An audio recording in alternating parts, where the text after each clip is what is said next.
যা গোসল কর।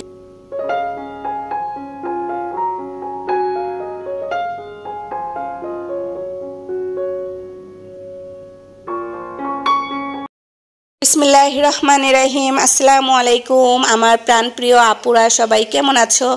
আশা করি আল্লাহর অশেষ রহমতে আমার মিষ্টি মিষ্টি আপুরা খুব ভালো আছো, সুস্থ আছো। আলহামদুলিল্লাহ আমিও ভালো আছি। তো এই যে আম পেড়েছি, আচার বানাবো। আর আমের কষে দেখো আমার হাতের কি অবস্থা হয়েছে, খুবই খারাপ। আসলে বুঝতেই পারিনি যে আমের কষে আমার এত বড় ক্ষতি হয়ে যাবে। তো যাই হোক, সবাই দোয়া করো আমার হাতটা যেন খুব তাড়াতাড়ি ভালো হয়ে যায়। আর এদিকে কিছু আম ভিজিয়েছি, তো আমের কাশ্মীরি আচার তৈরি করব।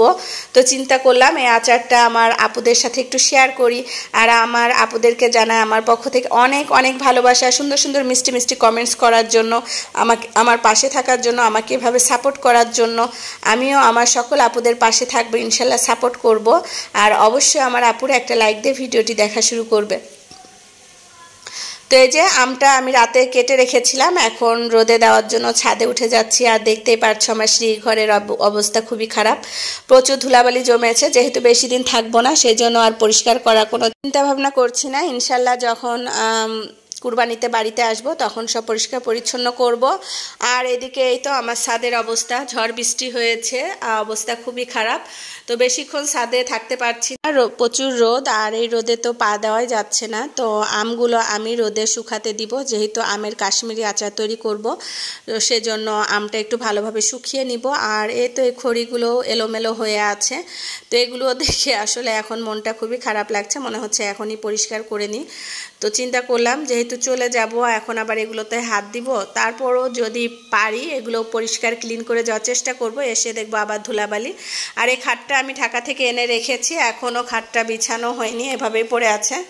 আর খাটের উপরেও প্রচুর ময়লা জমেছে। আর এই তো বাহিরের ওয়েদার মাশাল্লাহ কত সুন্দর দেখতে, প্রচুর রোদ উঠেছে। আর গ্রামের বাড়ি আসলে দেখতে খুবই ভালো লাগে। এই যে বাড়িগুলো আমার সেজো যা, বড় যা আর ছোট যা, তিনজনের এক সারিতে বাড়ি।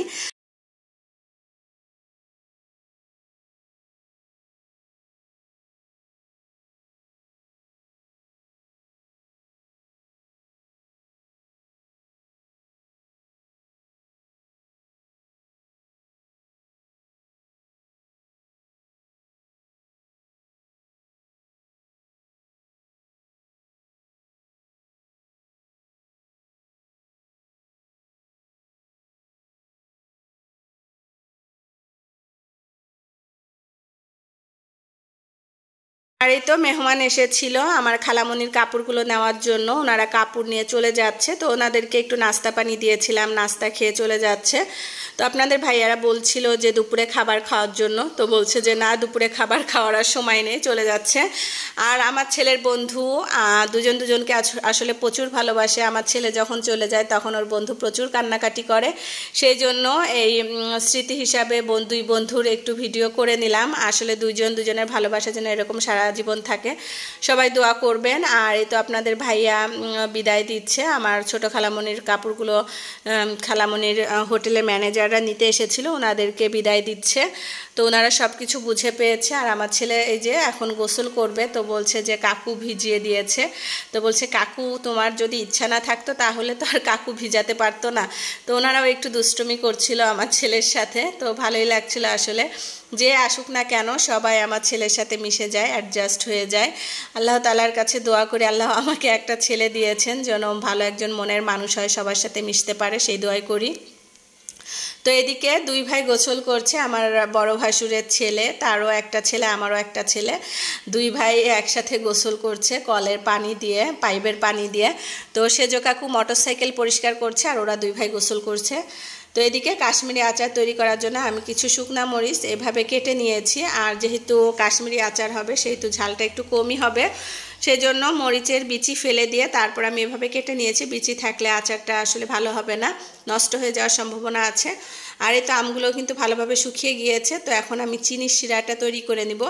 তো এখানে আমি যে পরিমাণ আম নিয়েছি সেই পরিমাণেরই চিনিটা নিয়েছি, সমান পরিমাণে চিনি নিয়েছি আর সেই পরিমাণে পানি নেওয়া হয়েছে।